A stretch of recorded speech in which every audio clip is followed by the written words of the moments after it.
Hello, everyone, and good morning. I have an important update on the SEC lawsuit for Ripple. The judge denies the Ripple SEC motion over XRP, leaving the case in legal limbo. And I know what most of you are thinking, the same thing I am. I thought this was over. And this has been over 3 or 4 different times already. There's news articles that have come out over the last few months that literally says SEC Ripple lawsuit over. Brad Garlinghouse has come out and said it was over. So for it not to be over, I understand XRP holders, including myself, we're frustrated. We're aggravated. We're sick of the lies. What's really going on? So let's just dig into this article. I'm just going to read the top half because, I mean, it's hard to say what's really going on. And I got this from Bitcoin.com. I mean, they're pretty good on not spread misinformation. So let's jump into this. As you guys can see here, it says Ripple SEC settlement blocked as court denies motion to alter final judgment. Judge Annalisa Torres, she is also the one from July 2023 that almost saved Ripple in the lawsuit a long time ago. So let's see. She says, Judge Annalisa Torres of the U.S. District Court for the Southern District of New York has rejected a joint motion by the U.S. SEC and Ripple Labs in the case over XRP.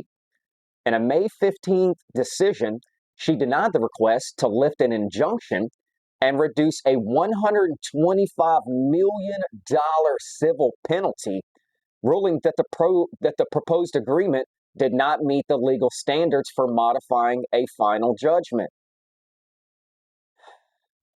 It's just the news. Every time we get good news, dude, it's bad right behind it. I know how you guys feel. It's frustrating.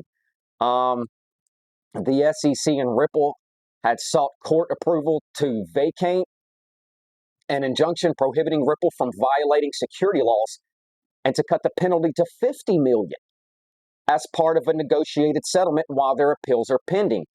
Judge Torres found the motion procedurally improper, stating it should have been made under Rule 60, which applies to requests for relief from a final judgment and demands a demonstration of exceptional circumstances. Connecting to the ruling, attorney James Filan stated on social media platform X, Judge Torres has denied the party's motion for an indicative ruling. If jurisdiction were restored to this court, the court would deny the party's motion as procedurally improper. So as you guys can see, this lawsuit is still going on. It's not over. At this point, they killed the catalyst that would boost it. So even after it really is over, we might see a dip. I'm just throwing that out there. It's just I know we're all just sick of this. Just get it over now. How about we jump into the XRP live chart and take a look at what's going on? Okay, guys, now that I got the XRP live chart pulled up, I got the daily. We're on the daily chart. As you guys can see, we're in another falling wedge similar to the weekly that we're on, that this price target is going to give us our $5. This is the major pattern I'm waiting to completely play out. But as we see it on the daily, we're also on another falling wedge pattern that broke out. Now, not only did we break out of this pattern, which gave us a price target all the way up to about $3.40, which is our all-time high. That is the price target on the 1 day. We broke out of the falling wedge. We are now in a bull pennant. This is very bullish, 70 to 80%. They tend to break out to the upside about 70 to 80% into the apex about right here.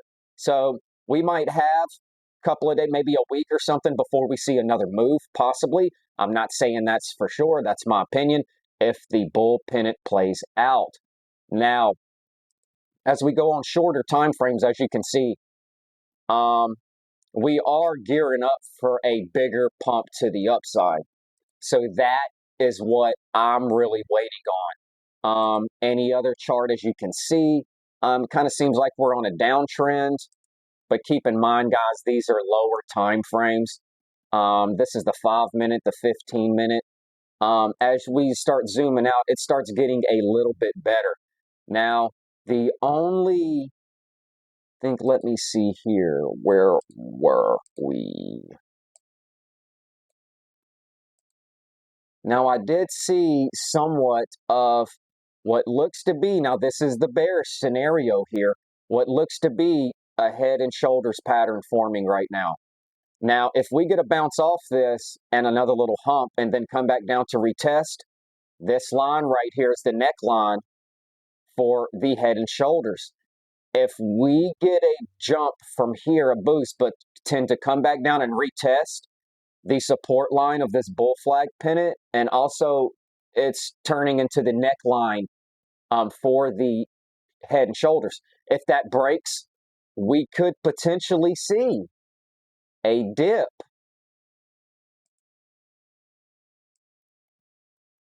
all the way back down directly on the what was resistance turned support on our weekly falling wedge.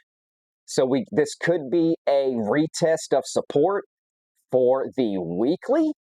We don't know. It's going to take a few days for this to play out. I'm going to keep an eye on the whole thing the whole time. If you guys stay with me to the end, thank you very much. You can check out my latest stuff on the left, subscribe on the right. Until tonight's video at 8 o'clock p.m., guys, take care of yourself and each other.